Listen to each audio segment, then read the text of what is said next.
33장 1절로 딱 들어오면서 여섯 번째, 그러니까 마지막 28장부터 지금 여섯 번째 화이 있을 때, 근데 그 대상들이 다 달랐죠. 누구 보고 화이 있을 때? 말씀드린 대로 화이 있을 때 이스라엘 사람들에게 너 지옥에 떨어져라. 최악의 저주를 선포한다. 이거보다 더 나쁜 일은 없다. 너 죽어라. 그게 덜 지독한 욕이라는 거야. 너 죽고 끝나는 게 아니라 지옥에까지 떨어져 멸망해라, 이런 얘기니까.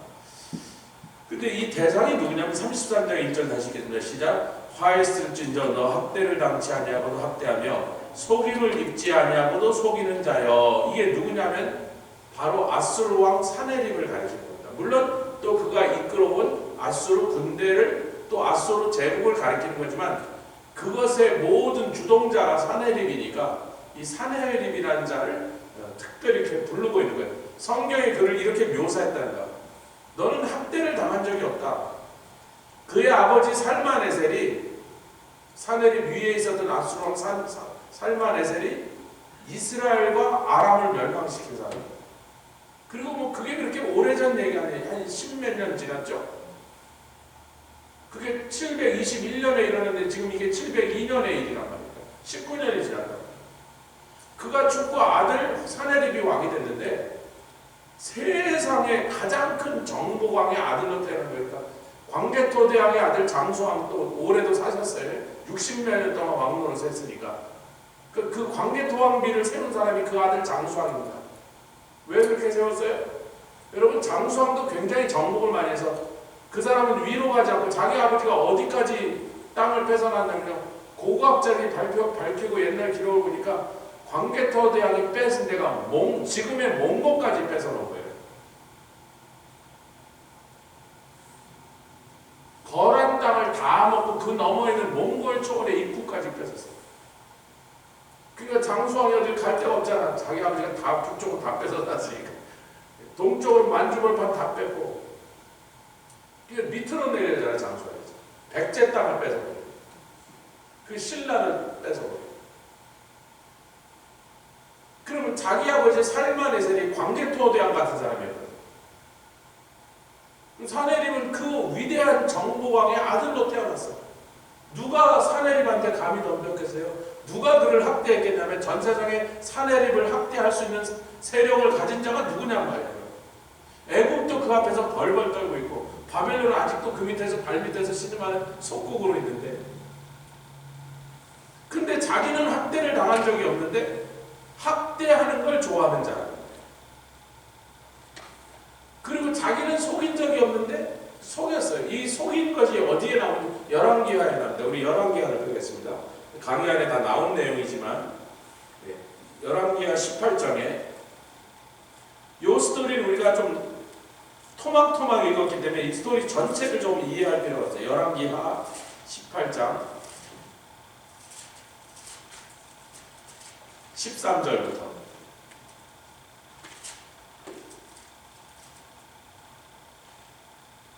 열왕기하 18장 13절부터 다 찾으셨습니까?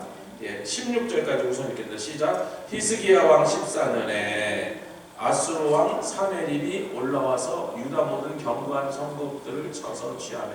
이게 주전 701년의 일입니다. 근데 그때가 히스기야가 왕이 된 지 14년째라니까 북왕국 이스라엘이 멸망하고 불과 몇 년이 안 돼서 히스기야가 남왕국에서 왕이 됩니다. 북왕국 이제 없어요, 여러분.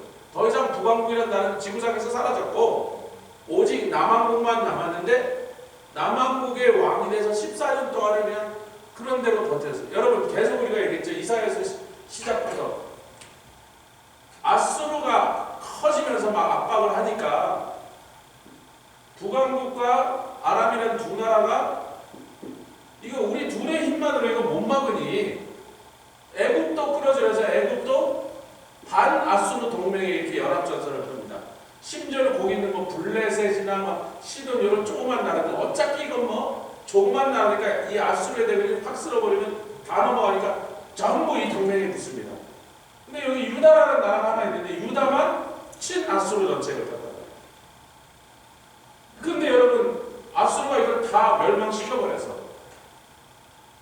끝났어요. 여기. 전부 아수르 제국의 땅이 되버렸어요. 유다 혼자 친아수르 제국을 정책을 폈던 나라니까 그럼 유다를 막 도와주고 야 고맙다 네가 옛날에 우리 사방 싸울 때 너만이 유일하게 이 동네에서 우리 편을 들었으니 우리가 니네를 좀 잘 대해줘야지. 여러분 그게 정상이잖아요. 인간의 도리가. 근데 세상이 그렇게 돌아가요? 이쪽을 다 먹고 나서 이쪽에 이제 자기를 상대할 적수가 하나도 없으니까 그때 아수르 왕 사네립이 인간의 도리를 어기면서 이 아주 나쁜 놈의 본성을 드러내고요. 여태까지 진의 편을 들고 나름대로 그래서 여러 나라들한테 미움을 받았던 유다가 왜 자기만 아수르에게 친하게 지내겠다고 하니까 그러니까 반아수르 전선에 있는 나라들이 전원부터 쳐 죽이자. 그게 이사야에서 시작했던 거예요. 전원부터 없애야지 나중에 이놈이 뒤에서 우리를 치게 돼요. 근데 일단 아수르는 자기네 원하는 목표를 다 이루고 나니까 유다 따위는 안중이 없었다. 그래서 조금만 나와요. 그냥 밟아버리거든요. 자, 그 장면을 우리가 지금 읽고 있는데 18장 13절 다시 읽겠습니다. 시작. 히스기야 왕 14년에 아수르 왕 사네립이 올라와서 유다 모든 견고한 성읍들을 쳤고 다 취하였습니다. 유다의 중요한 전쟁을 하기 위하여 각 지역마다 아주 난공불락의 요새로 쌓아놓고 이쪽 지역을 방어하는데 중심이 되는 큰 성들을 아수르 왕이 그냥 간단하게 다 쳐서 취해버렸다. 14절 시작. 유다 왕 히스기야가 라기스로 보내 아수르 왕에게 이르되 내가 범죄하였나이다. 나를 떠나 돌아가소서. 왜?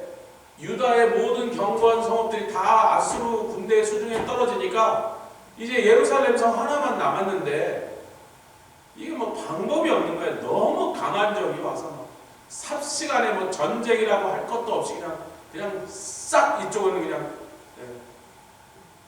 저기 그 말발굽 앞에 뭐 속수무책으로 가면서 뭐 예루살렘 성 하나 남았으니까 히스기야가 저놈을 어떻게 이기냐 말이에요. 저놈을. 그래서 이제 고개를 확 낮추죠. 우리가 범죄했으니 형님을 못 알아보고 내가 까불었으니. 근데 유다가 반아수르 정책을 펼쳤던 나라라면 그게 맞는 말인데 자식이 니네들이 옛날에 저것들하고 연합해서 우리한테 자꾸 덤벼서 뭐 이제 내가 본때를 혼을 내주러 왔다는데 이 힘의 논리는 그런 게 없습니다. 말 딱 바꾸죠. 여러분 폴란드가 7번이나 나라의 독립을 뺏겼는데 전쟁에서 져서 나라의 독립을 뺏긴 적은 거의 없이 옆에 있는 큰 강대국들이 그냥 전쟁도 하지 않고 한국이 일본한테 한일합방 당한 것처럼 도장 몇 번 찍고 나라를 통째로 7번을 뺏겼습니다. 그래서 지금 폴란드가 그런 거예요. 한국 미국이 산 다음에 내가 너희 러시아한테 2번을 당했는데 러시아, 프러시아, 합스부르크, 오스트리아, 헝가리가 세 나라 합쳐갖고 폴란드를 놀아갖고 그 다음에 소련과 독일이 또 힘을 합쳐서 폴란드를 놀아갖고 이것을 2번, 3번을 당했어요. 전쟁에 져서 당한 게 아니에요. 강대국들이 그냥 갑자기 강제로 뺏어가 버렸어요. 폴란드가 야 우리가 또 당할 줄 알아? 이제는 니네 우리나라를 공격해. 지금 우크라이나가 니네 괴롭힌 것보다 우크라이나보다 폴란드가 군사력이 좀 더 세거든요. 이 폴란드가 그 유명한 오스만 터키 제국을 비엔나 성에 앞에서 아주 개박살을 냈던 나라입니다. 그러니까 이 사람들이 원래 잘 싸우던 사람들이에요. 폴란드 사람. 우크라이나 사람보다 더 나라도 크고 군대도 더 많고 무기도 더 많고 한국 무기 막 싸운다는 거예요. 러시아 니네 또 한 번 오기만 해봐. 이번에는 우리가 싸워서 지든지 말든지 할 거야. 이거 지금 있는 거예요. 그러니까 이 폴란드의 용맹함을 다 알아요. 옛날부터 얼마나 폴란드가 용맹하겠어요. 몽골군 앞에서 제일 앞에서 맞서서 유럽을 구하겠다고 맞서서 싸웠던 나라고 터키 군대를 쫓아냈던 나라입니다. 이 사람이 굉장히 잘 싸운 사람들이 우리 한국 사람이랑 굉장히 비슷한 데가 있어요. 주변에 전부 다 사방을 둘러보면 다 강대국들이고 그 강대국들한테 날마다 침략을 당했던 나라. 그러니까 이 유다가 아수르 정책을 폈던 나라가 아닌데도 불구하고 갑자기 아수르가 태도를 돌변해 쳐들어오는데 얼마나 무서운 길을 삽시간에 어떻게 싸우고 말고 할 새도 없이 그냥 나라가 거의 다 뺏겼어. 이 상황이 이해되십니까? 예. 지금 이 상황에서 아니 이 힘 앞에서 뭐 방법을 쓰니까 히스기야가 납작 엎드립니다. 내가 범죄하였나이다. 나를 떠나 돌아가소서. 왕이 내게 지으시는 것을 내가 당하리라. 그러니까 우리 보고 조공을 바치라면 조공을 내겠습니다. 형님 체면도 있고 이 나라 먼 데까지 군대를 끌고 오셨으니 비용도 들으셨으니까 우리가 형님 체면 상하지 않게 어떻게 얼마나 드리면 군대를 불리고 우리를 더 이상 괴롭히지 않겠습니까 했더니 은 300달란트 금 30달란트 내놔. 어마어마한 액수거든요. 추럭으로 매추럭 씹어야 될 만큼 많은 은과 금이었어요. 여러분 요즘은 은값이 금값의 몇백 분의 1로 싸지만요. 그대로 7,000년 8,000년 은값과 금값이 언제나 거의 비슷했습니다. 왕비의 관은 금으로 만들어지고 왕은 은으로 왕관을 만들어졌어요. 은이 금보다 더 귀할 때도 있었다. 그래서 금과 은 4개 옷가니가 아니고 고대 사람들은 은과 금 4개 옷가니예요. 은이 그만큼 옛날에 금처럼 비쌌어요. 지금 갑자기 은이 싸졌어요. 왜냐하면 저 아리조나 네바다에서 멕시코에서 은이 얼마나 나오는지 신대륙, 미국과 멕시코 다 신대륙이잖아요. 저때 거기서 은이 하도 많이 나서 은값이 전 세계 은값이 떨어질 거예요. 저 아리조나 은광이에요. 옛날에 이제 채사회 갑자기 은값이 떨어지니까 이제 비용이 나서 문 닫고 가버렸는데 은값 올라오면 그 은광 도로 사서 도로 파면 거기서 수백 톤 또 나옵니다. 그 깊이 있어요. 은이 있어. 네. 파내는 비용보다 파는 비용이 이게 비용이 안 나요. 자, 그래서 330톤의 은과 금을 갑자기 마련하려니까 왕궁의 곳간에 있는 그 창고에 있는 은과 금은 부족하니까 히스기야가 참담한 짓을 합니다. 여호와의 전에서 그 금을 벗겨내기 시작합니다. 15절, 16절 계속 시작. 히스기야 이에 여호와의 전과 성전이죠. 왕궁 곳간에 있는 은을 다 주었고 그 여호와의 전에서 어느 부분이었냐면 그 16절에 말합니다. 또 그때 유다 히스기야가 여호와 전 문의 금과 그 기둥은 어디 있어요? 성전 안에 있는 야긴과 보아스죠. 아니 뭐 저 좀 보시니까 다 읽었는데 계속 읽고 계세요. 성전 내부에 기둥이 2개가 서 있잖아요. 성전 안에까지 들어가서 자기가 성전을 보수할 때 벗겨졌던 금을 다시 입혀놨는데 내가 드린 거니 내가 베낀다고 도로 베꼈습니다. 아, 살고 봐야 되는 거야. 형님이 달래잖아. 그러니까 저 사내리 아저씨한테 잘못 배우니 맞아 죽는데 지금 뭐 성전에 금이라도 베껴야지고 다급하니까 성전에 금을 베껴서 주고 아수르 왕 사내립이 물러갈 것으로 기대했습니다. 근데 그 다음 절을 읽어보면 바로 이제 아수르 왕이 하는 짓을 아수르 왕에게 금을 벗겨 주었더라. 17절 시작. 아수르 왕이 다르단과 랍사리스와 랍사를 다 자기 군대 장관들이에요. 큰 부대를 지휘하는 사령관들 3명을 그들과 함께 대군을 거느리고 라기스에서부터 예루살렘을 가서 히스기야 왕을 치게 하며 저희가 예루살렘으로 올라가자. 여기서부터 그 유명한 너희들 오줌을 마시고 똥을 먹어라. 뭐 히스기야가 너희들 꾀어갖고 니네 하나님이 우리를 건져준다는 거 그렇게 너희들 꾀어도 너희들 속지 마라. 이 아수르 대왕의 군대 앞에서 지 나라 백성들을 건져주는 신이 어디냐? 니네들이 부르는 여호와 하나님이라고 뭐가 다를 줄 알아? 하는 그 사건이 지금 이렇게 시작된 거예요, 여러분. 그 시작되는 단계를 우리가 먼저 읽어보니까 히스기야가 이렇게 은과 금을 심지어는 성전에 하나님 전에 드렸던 금이라도 베껴서라도 그렇게라도 줘서 위기를 모면할 거라고 생각한 거예요. 그랬더니 아수르 왕이 메롱 다 받고 받고 돌아갔다 다시 온 게 아니고 받고 바로 예루살렘을 포위하고 시작했어요.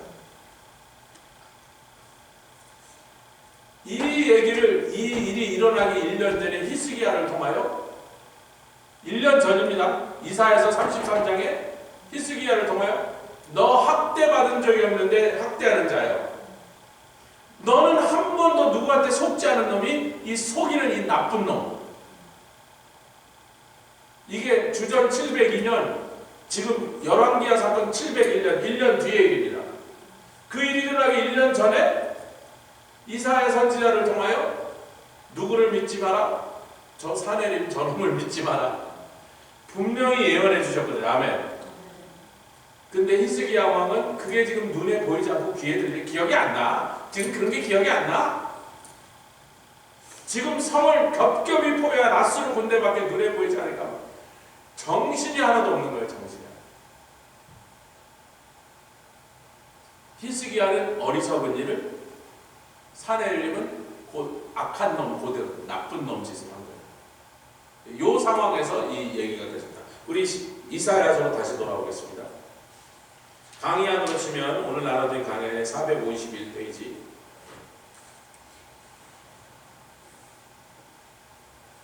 그래서 우리가 이제 그 이사야서 37장과 38장, 39장에 이 사내림으로 인하여 몇 장이면 그걸로 갈 건데, 사내림으로 인하여 쳐들어왔던 그 18만 5천 명이, 근데 사내림 왕이 직접 오지 못한 게 갑자기 저쪽에서 애굽 왕이 올라왔다는 얘기를 듣고 그 군대를 막으러 자기는 군사 일부를 내리고 그쪽으로 내려가고, 라기스에서 서쪽으로 남쪽으로 내려가 애굽 땅으로 가고, 그래도 야, 뭐 내가 안 가도 돼, 뭐 다 끝났는데, 유다 이거 뭐 다 밟아놨는데 그 군대 몇 명 남았겠어? 뭐 우리가 이성저성 다 부서뜨리면서 포로로 자꾸 죽이고 그랬으니까, 도망가고 그랬으니까 예루살렘 뭐 몇 명 안 남았단 말이야. 그 랍사게가 와서 우리 주께서 너희한테 할 말을 몇만 피를 낸다 할들 너희 그 말에다가 태워 올릴 군사나 있어? 그 야쁘잖아. 근데 그게 어느 정도는 사실이거든요. 조롱하려고 과장됐지만 그 예루살렘 상태가 그 지경이니까, 아니 뭐 나는 이쪽 가서 애굽을 막을 테니까, 애굽이 큰 나라니까 그쪽하고 싸울 때 너희들 가서 유다의 잔당을 소탕에 그러고 올려오고, 그렇게 올라온 게 18만 5천. 아수르의 총병력이 온 게 아니에요. 아수르의 군대 일부만 온 게 18만 5천이에요. 그러니 기세당당하죠. 하여튼 그래서 옛날부터 이 중국이나 러시아가 싸울 때마다 인해전술을 쓰는 이유가 죽여도 들어오는데, 똑같이 죽어도 우리가 애들 더 많이 낳아서 내년에 또 올 테니까 걱정하지 마라. 가서 죽어도 돼. 계속 가서. 쪽수가 많단 말이에요. 우리 말에. 인간이 많으니까 그 교만함에 빠져서 올라가고, 하나님을 향하여 히스기야만 욕을 한 게 아니라 히스기야 섬기는 하나님을 향하여 저주를 퍼부고 그런 독설을 퍼부니까, 히스기야가 뭘 했어요? 이제서야 드디어 저 악한 놈들한테 사정해서 저들의 긍휼을 바라려고 했던 자기가 얼마나 바보 같은 짓을 했는가 깨달았은 다음에 이제서야 회개를 했어요. 저것들하고 뭘 해보는 건 이제 벌써 저 거짓말장이들인데, 금하고 은하고 330돈 받아놓고 저렇게 하는 놈들한테 뭐 이제 무슨 협상을 하냔 말이에요. 이게 21세기에 아마 틀림없이 우리 살고 있는 이 세기에 예수님 다시 오실 때 적그리스도가 예루살렘을 다 둘러쌌을 때 그때 벌어지는 똑같은 일이란 말이에요. 그놈들하고 협상을 해야 소용없단 말이에요. 사망과 맹약을 해봐야, 음부와 언약을 해봐야 소용없는 일이란 말이에요. 처음부터 누구한테 갔었어야 돼. 처음부터 누구한테. 처음에 쳐들어왔을 때 유다의 성읍들이 다 뺏겨갖고 강한 섬마다 전부 함락됐을 때 그때 바로 여호와께 갔어야 되는데, 괜히 330도 은금만 뺏겨서 세상에 330달란트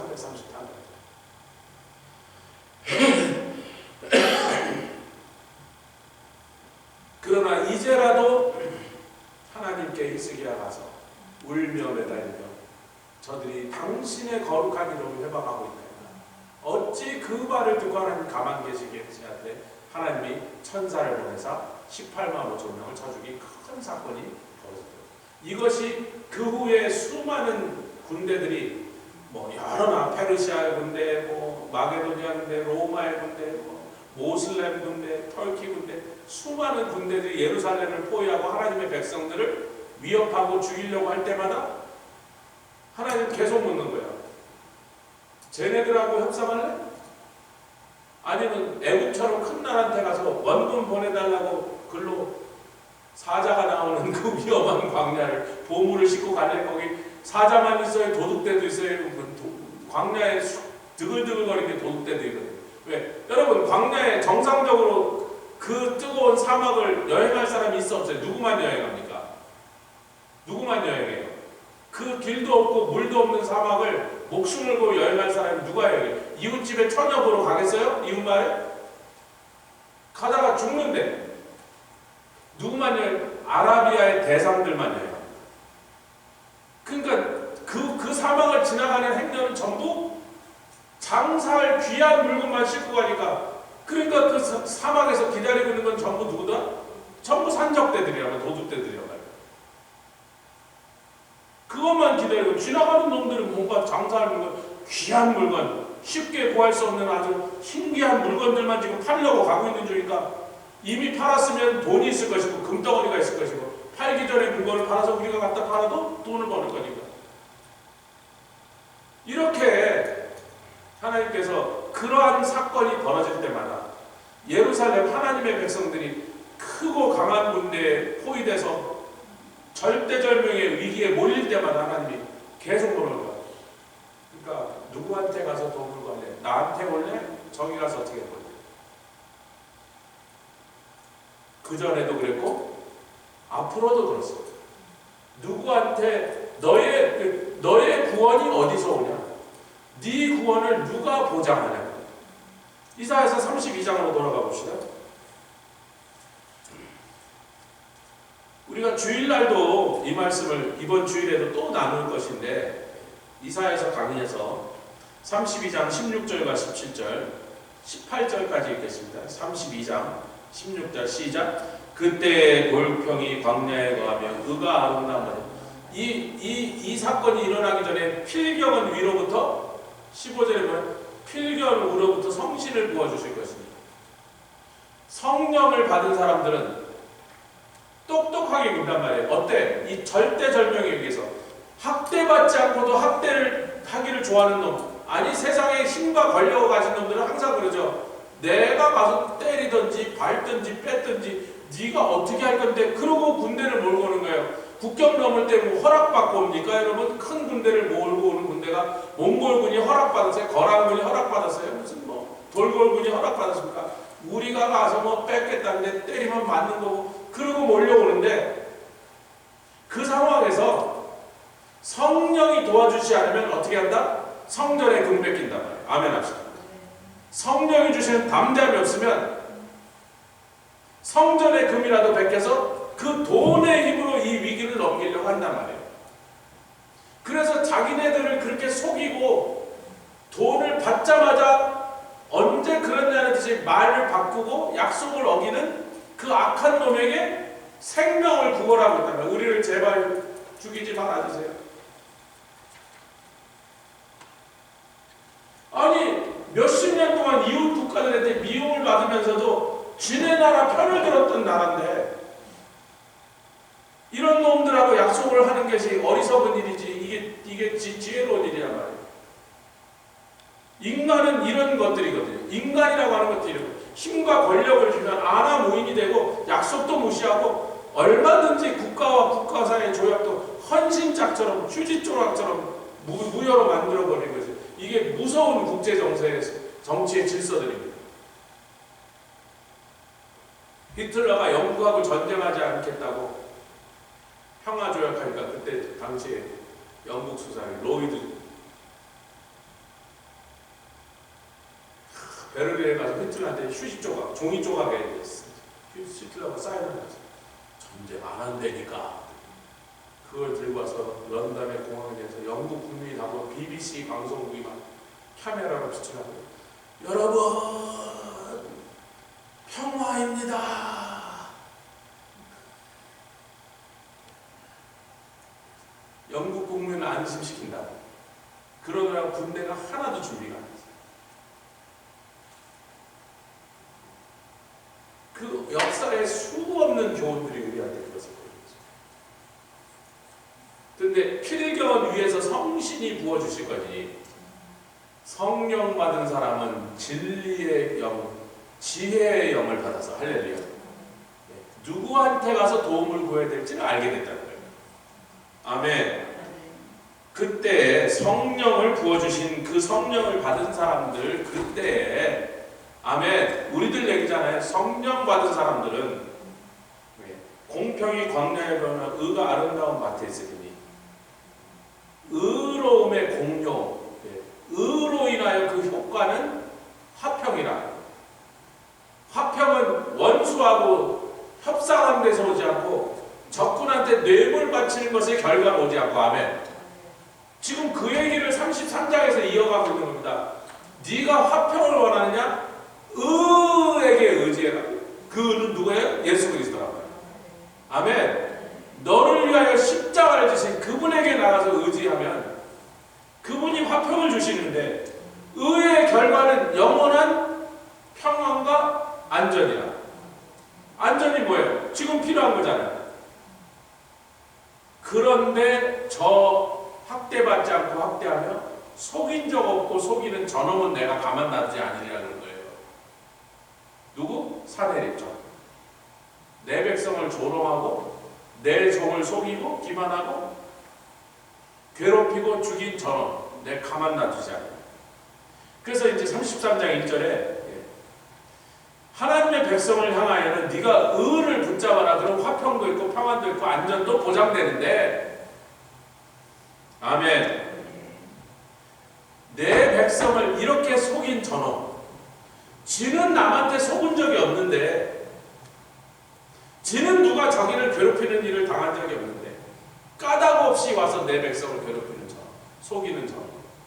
그래서 뭐라 그래요? 그 사람이 내가 학대하기를 마치면 33장 1절 후반부입니다. 시작. 내가 학대하기를 마치면 내가 학대를 당할 것이냐.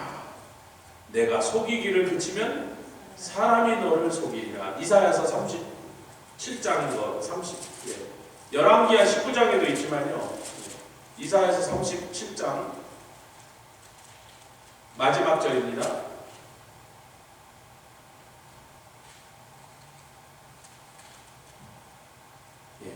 37장 36절부터 38절입니다. 36, 37, 38 37장 36절 시작.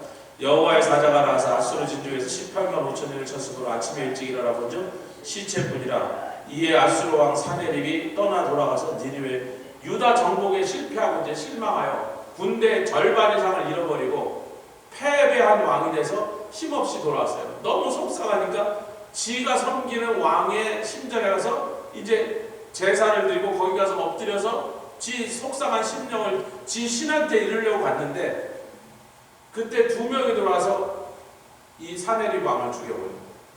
학대를 받지 않았으나 학대를 하는 그놈을 내가 학대받게 하거예요. 속임을 당치 않았음에도 누굴 속여서 히스기야를 속인 그놈이 내가 속게 말이라.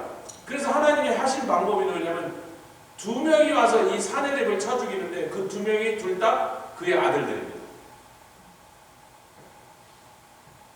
38절 시작. 자기 신 니스록의 묘에서 경배할 때 그 아들 아드람멜렉과 사다셀이 그를 칼로 죽이고 아라랏 땅으로 왕을 죽였으니까 이제 이 반란자가 되니까 일단은 도망을 쳤어요. 그 도망을 쳐서 이제 정세를 보고 지네가 왕자를 차지하려고 돌아오려고 그런 계획이었겠는데 일단은 도망을 쳤다면 일단은 반란자잖아요. 밖에 나가서 이제 아라라 산으로 가고 거기서 정치질을 해갖고 자기 편을 끌어모고 이렇게 돌아오려고 그랬는데 그 지네들도 또 지 아버지를 그렇게 죽인 놈들이 왕이 못 되고 또 다른 왕 에사를 했더니 엉뚱하게 어부지리로 왕이 되어버렸습니다. 그런데 중요한 게 뭐예요? 열왕기하고 가봅시다. 열왕기하고 가보시면 19장 똑같은 사건이 기록된데 있는데 제가 계속 강조는 열왕기하는 역사서 같이 하시다. 역사서. 이사야서는 선지서. 저 이해하세요? 그럼 지금 나오는 이런 사건이 선지서에 기록되는 게 마땅해요? 역사서에 기록되는 게? 이건 역사 얘기니까 역사서에 기록되면 됐는데 분명히 기록된 역사에서의 기록이 있음에도 불구하고 거의 똑같은 스토리가 뭐 내용이 하나도 다를 게 없이 이사야에서도 기록되는데 열왕기하에는요 그 죽인 두 사람이 누군지를 밝히지 않습니다. 역사서에서. 사실 그게 중요한 것도 아니에요. 사내립을 누가 죽이냐? 신하였느냐? 뭐 장군이었느냐? 아들이었느냐? 역사서는 그게 중요한 사건이 아니에요. 하여튼 맞아 죽었다. 그것만 중요한 거예요. 자, 19장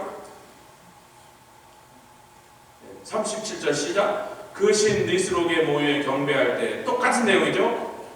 아드람멜렉과 사라셀이 서로 칼로 죽이고 아라랏 땅으로 넘어요. 그 아들 에사라도 되죠. 이 내용이 똑같은데 딱 한 가지만 다른 게 이사야서는 그들이 자기가 길러서 낳아서 길러서 사랑했던 자기가 총애했던 아들들이고 역사서에 그건 뭐 중요한 얘기가 아니에요. 그 두 놈이 와서 쳐 죽였어. 그럼 선지서에서 그 얘기가 기록된 이유가 뭐죠? 왜 굳이 열왕기하에는 그 관계가 죽인 사람과 죽임을 당한 사내립 사이의 관계가 열왕기하에는 아무 뭐 중요한 인포메이션이니까 누락됐는데 선지서 이사야서 그 사실을 분명히 찍어서 딱 밝히고 계시냐면 이사야서 33장 1절에 내가 학대를 받지 않고도 남을 학대했으니 너도 학대를 당할 거야. 여러분 누구한테 맞아 죽어도요 최악이 뭐예요? 누구한테 맞아 죽는 게 최악이에요?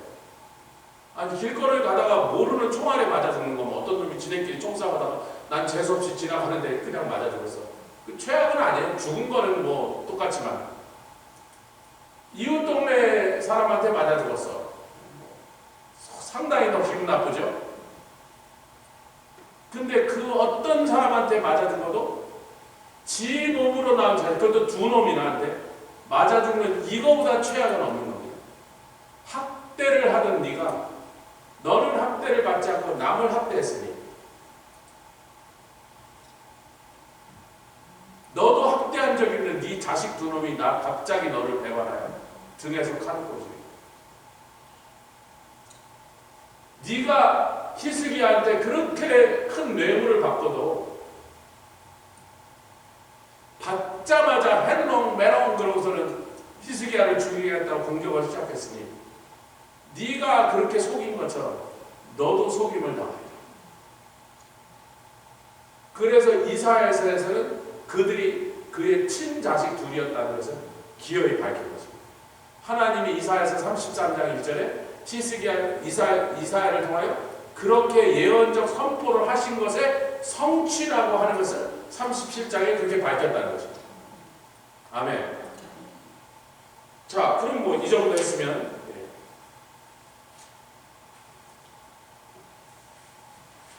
3절부터 6절까지는요. 다시 이사야 32장, 33장으로 돌았습니다. 그래서 2절에 지금 유다 백성들이 이렇게 구하고 있는 거예요. 2절부터 5절까지 읽겠습니다. 33장 2절부터 시작. 여호와여 우리에게 은혜를 베푸소서. 우리가 저를 악망하니 왜 학대를 당치 아니하고도 학대하고 속임을 잊지 아니하고도 속이는 저놈 앞에서 이 세상은 믿을 놈이 하나도 없네. 설마 한 나라의 왕쯤 됐으면 그 위치에서 그 높은 위치에서 신의를 지키겠지. 약속했으면 약속한 대로 하겠지. 조약에 서약했으면 그 서약한 내용이 그대로 지켜지겠지 라고 생각했던 어리석은 하나님의 백성들이 드디어 회개하고서 여러분 이 사건은 아직 1년이 지나야 이루어진 사건입니다. 1년 후까지 이루어지지도 않은 사건인데 일어나지 않은 사건을 이사야 선지자가 성령에 충만해서 성령의 감동으로 지금 노래처럼 하나님 앞에 기도로서 올려드리고 있는 것입니다. 예루살렘이 포위되지 않았는데 아직 그 후에 일어날 사건 가운데 마치 이사야가 그 중심에 그곳에서 이 황당한 일을 당하고 있는 백성 중에 한 사람인 것처럼 그들의 심경을 노래하며 하나님께 기도를 올려드린 거예요. 3절부터 5절 읽겠습니다. 시작. 여호와여 우리에게 은혜를 베푸소서. 우리가 주를 왕망하니 주는 아침마다 우리의 팔이 되시며 환난 때에 우리의 구원이 되시옵소서. 진동시킨 소리 민족들이 동하며 주께서 일어나시며 열방이 흩어졌느니라. 황충에 모인 같이 사람이 너희 모양물을 모을 것이며 메뚜기에 뛰어오른 같이 그들이 그 위로 떠오르리라. 여호와께서는 지존하시니 이는 높은 데 거하시며 공평과 의로 시온에 충만케 하시며. 이 높은 데 거한다는 말씀은요 10절에 또 나옵니다. 다음 시간에 나누겠지만 시작. 여호와께서 가라사대 내가 이제 일어나며 내가 이제 나를 높이며 내가 이제 지키. 왜? 사내립과 그가 보낸 랍사게가 그 지독한 말로 우리 하나님을 깎아내렸습니다.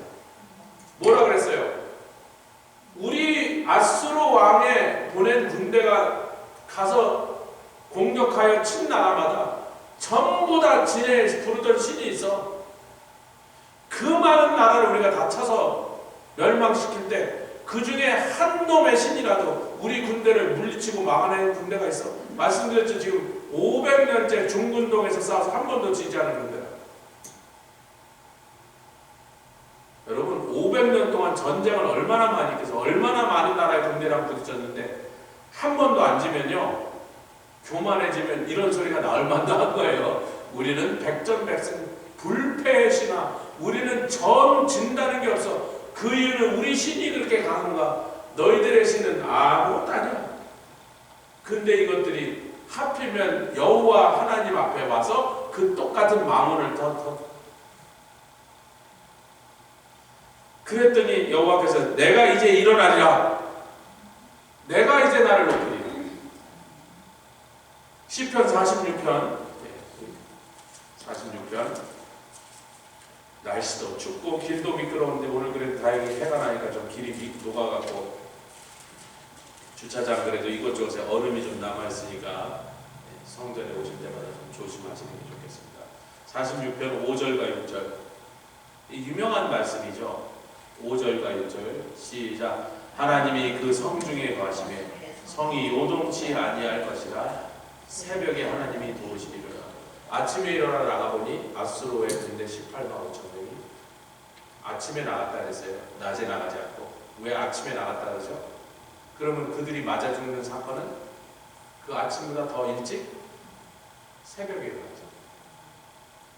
그래서 많은 성경학자들이 시편 46편 이 구절이 사내립의 18만 5천이 맞아 죽은 사건으로부터 인하여 그 사건을 묘사한 시편의 표현이다라고 그렇게 해석하는 사람들이 많이 있습니다. 저도 그렇게 동감하고요.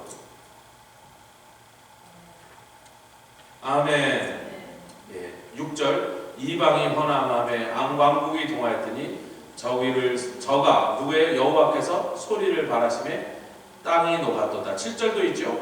만군의 여호와께서 우리와 함께 하시니 야곱의 하나님은 우리의 피난처. 이게 이사야에서 지금 32장과 33장에 우리가 읽고 있는 말씀들의 내용과 동일한 것을 시적으로 표현한 것뿐이라는 거죠. 할렐루야. 이사야서 33장으로 돌아왔습니다. 그래서 이제 드디어 5절과 6절이 중요한데 이게 결론적으로 오늘 말씀의 결론인데 이사야서 33장 5절과 6절 시작. 여호와께서는 지존하시니 이는 높은 데 거하시며 공평과 의로 시온에 충만케 하시다. 주일날 이 말씀을 좀 의와 공평과 화평과 평안과 안전에 대해서 이 관계를 주일날 좀 설명하는데 여러분 구약에서는 왜 내용이 이렇게 복잡하냐면요. 한데 예수님이 아직 안 오셨어요. 예수님이 오시면 이 모든 게 전부 누구 한 분으로 다 귀속돼요. 예수 그리스도가 의고 예수 그리스도가 공평이고 예수 그리스도가 화평이고 예수 그리스도가 안전이고 예수 그리스도가 그러니까 예수님 오시면 그냥 간단히 예수님 그럼 다 끝났어요. 그 안에 다 그 내용이 다 그 예수님께로 귀결됐으니까. 근데 아직 예수님이 오시기 전에 그렇죠. 한 왕이 의로 통치할 것이니 아멘. 근데 33장이 뭐예요? 그 한 왕이 드디어 영광 중에 오는 왕으로 킹이 킹으로 좀 더 구체적으로 여러분 어는 그냥 일반적인 상태. I am a pastor 그러면 나는 그냥 목사입니다. 그러면 어느 교회 목사인지 아무도 몰라. 오늘 제가 이제 우리 미니베를 이제 저 웨스트 버지니아 교회에 보내느라고 가서 뭐 타이틀 들고 가서 사인하고 이제 서류를 하는데 갔더니 이제 우리 그 차량이 피츠버그 크리스천 어셈블리 같이 소유주예요. 타이틀에 그렇게 나와 있단 말이에요. 트리플레이 가서 내가 목사가 했더니 거기 이제 분이 목사님, 파스터, 제가 하나님의 성에 그것도 보여주고 저는 다 믿을 수 있는데 펜닷에서는 당신이 그 교회의 목사로서 이것을 마음대로 팔아먹어도 된다는지 교회가 그것을 동의했다는 처치 레터헤드에 그 레터헤드에 그것이 찍혀갖고 사인해서 그걸 들고 오시지 않으면 내가 이거 공증을 못 해드립니다. 그러니까 you are a pastor. I can see 왜 제 하나님의 성의 목사증을 보여줬으니까 you are a pastor. But I'm not sure if you are the pastor of Pittsburgh Koreans. 그거는 서류가 없으면 내가 뭐 아무나 와서 팔겠다고 누구 주겠다고 이거 어떡하냐고. 만들어 오세요. 만들어 오시면 돼요.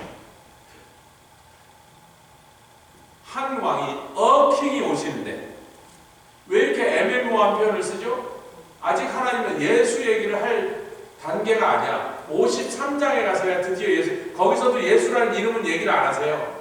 그분이 아주 흠모할 데가 없고 마른 땅에 연한 줄기같지만 비실비실하다는 뜻이에요. 여러분 순 줄기가 나는 물을 잘 줘야 되는데 물을 안 준 땅에 심어놓은 게 줄기가 나는데 아무도 물을 안 주면 팍 말라고 저게 살겄나 이런단 말이지. 비가 오면 살아나지만 마른 땅에 좋은 뜻이 아니에요. 비실비실했다 그런 뜻이에요. 희마리가 하나도 없고 어딘 민족을 구원할 용사처럼 안 보이더라. 아직도 예수님 얘기를 하면서도 그 누구라고 탁 명시를 안 하고 있는 거예요. 지금 거기까지 못 갔다니까요.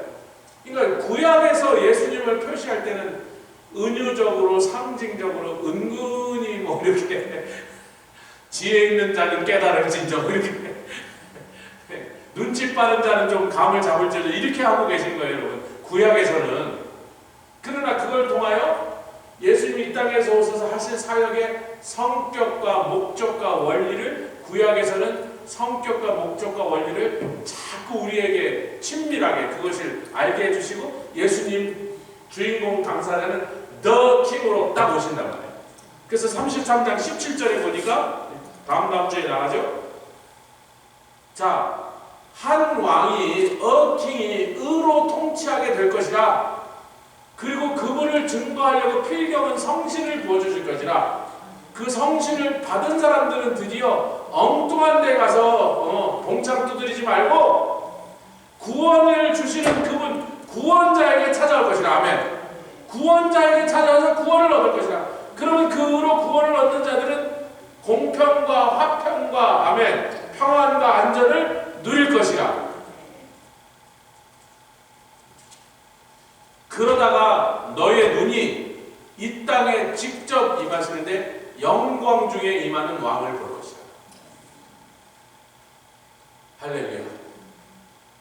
22절에는 그 왕이 바로 우리의 왕이시니 우리를 구원하실 것이다. 이렇게 A king, the king, our king 이렇게 변했다는 거예요. 32장부터 33장 그 짧은 사이에. 그래서 33장 뒷부분에는 벌써 두 번째 오신 천년 왕국 시대를 지금 설명하고 있다는 거죠. 아직 초림도 첫 번째 오시지도 않았는데 이제 오실 것이다. 너희들의 통치자는 불의로 통치하고 거짓말로 하여 그 중에만 나쁜 놈, 미친 놈, 막 별별 놈이 다 있는데 그런 통치자가 아니라 의로 통치. 아멘. 세상에 그분으로 말하면 의가 임할 것이다. 아멘. 의로 통치할 왕이 한 왕이 올 건데 그분은 나중에 영광 중에 오실 것이다. 이렇게 우리에게 설명하고 있습니다. 할렐루야. 33장 5절에 공평과 의로 시온에 충만케 하실 분 누구? 의로 통치하러 오신 그분 예수가. 아멘. 그래서 6절에 이제 그분은 뭐를 주냐면 화평과 영원한 평안과 안전을 주실 분이니 6절에 바로 그분이 와서 그걸 줄 것이니 6절에 너희가 그것을 누릴 것이라는 거죠. 6절 읽겠습니다. 시작. 너의 시대에 평안함이 있으며 구원도 있으며 지혜도 풍성하고 지식도 풍성할 것이니 왜냐하면 지혜의 근원도 지식의 근원도 여호와를 경외하라. 여러분 시편 우리가 67편을 주일날 같이 받았지 않습니까? 복 받으면 찬송하고 찬송하면 또 복이요. 우리는 복을 이미 받았으니 당연히 찬송하고 우리가 찬송하는 것을 통해 계속 복을 받는 거고 세상 사람들이 자기는 아직 복도 구원도 못 받는데 찬송하다가 그들에게도 복이 오리라. 그런데 그래서 결국 온 세상 민족이 하나님을 경외케 하는 이사야서 33장 6절도 똑같네요.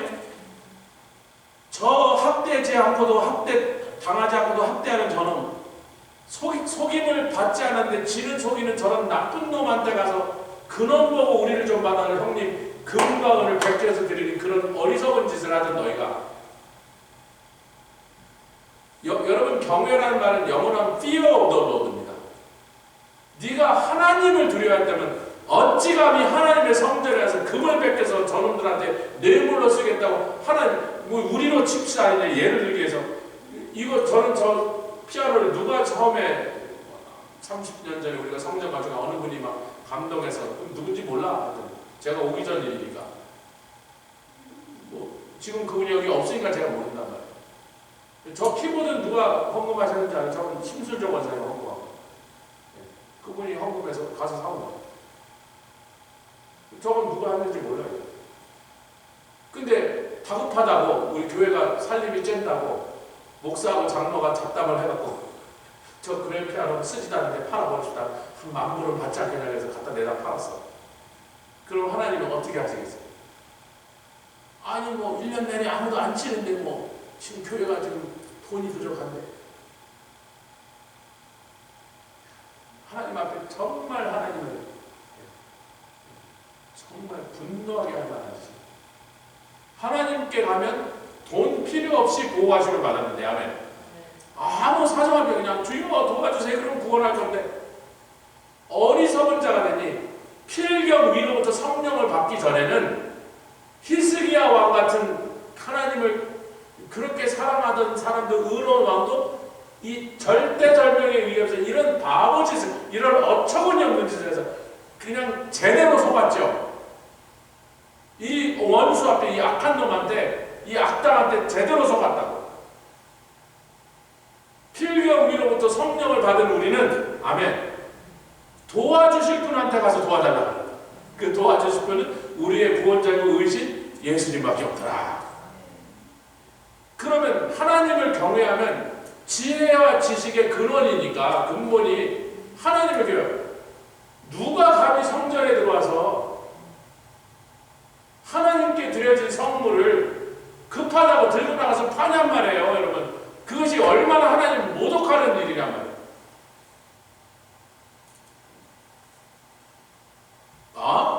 하나님의 성전에 드린 물건 못 들고 나가? 아멘 합시다. 그게 꽃이든 뭐든지 의자든 이거 못 들고 나가요. 하나님께 드린 건 못 들고 나가. Do not touch. 왜? 우리는 하나님의 마음에 그분이 지금 불쾌하실까 기뻐하실까 이것이 첫 번째란 말이에요. 그분을 경외하는 마음에는 어리석은 짓을 안 한단 말이에요. 그분을 두려워하니까 사내림이 지금 들어온 게 아니라 야 온 세상에 가장 큰 강력한 군대를 끌고 너 사내리다 네가 무섭긴 무섭지만 너보다 더 무서운 분이 있어. 아멘. 너보다 훨씬 우리가 두려워할 분이 있어. 하나님이야. 감마.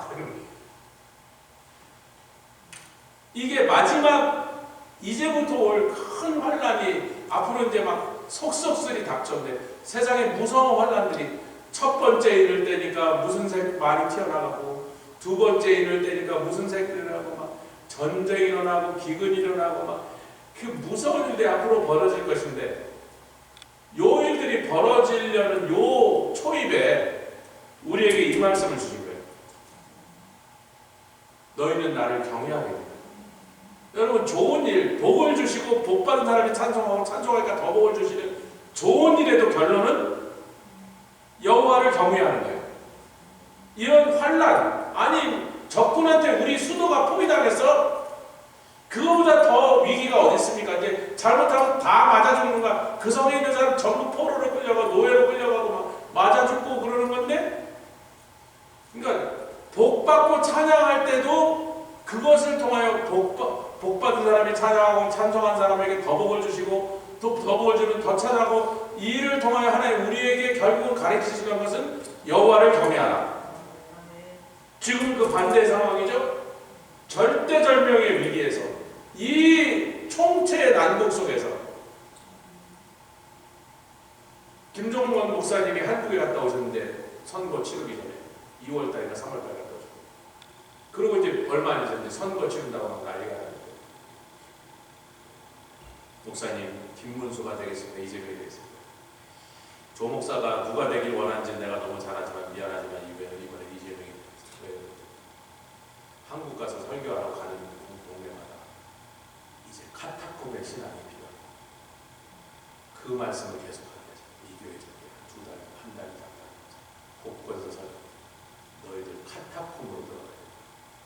김문수가 대통령이, 그분은 교회 열심히 다니고 있는 김문수가 그분이 대통령인데 왜 카타콤을 들어가요? 미안하지만 이번에 이재명이 에이 목사님 또 그런 상황을 보니까 2~3주 딱 거만해 그랬잖아요. 지금 한국교회 카타콤에 들어갔어요. 아침에 깨면 악법이 통과되고 기독교를 박해하고 교회를 힘들게 하는 법이 매주 새로운 게 하나죠. 찍소리도 못하고 있어요.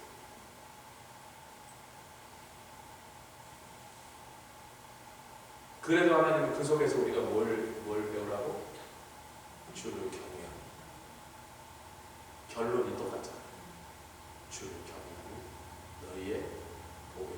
지금 즐겁고 행복한 상황에서 주를 경외 너희의 보배라 해서 룰루따따 파티하고 피크닉 가서 맛있는 걸 뜯어먹는 상황에서 주를 경외하면 너희의 보배라 했어요. 예루살렘이 겹겹이 포위돼서 그냥 그 성 안에서 도관에서처럼 다 맞아 죽게 생겼던 그 절대절명의 위기에 가서도 너희가 주를 경외한다면 그 경외함이 너희의 보배리라. 할렐루야. 지금 이 시대가 어떤 시대든지 상관없이, 제가 해피타임이나 디피컬 타임이나 뭐 즐겁고 막 넘치는 풍성한 은혜 가운데 살고 있는 시대나 은혜의 시대나 복이 넘치는 시대나, 막 우리의 존폐의 위기에 몰려서 살지 죽을지 모르는 그 위급한 시대나, 양쪽의 결론도가 하나님 뭘 가르쳐 주려고 하나님의 백성들에게 너희가 나를 경외하면 너희가 평안과 안전과 할렐루야 복과 은혜와 구원이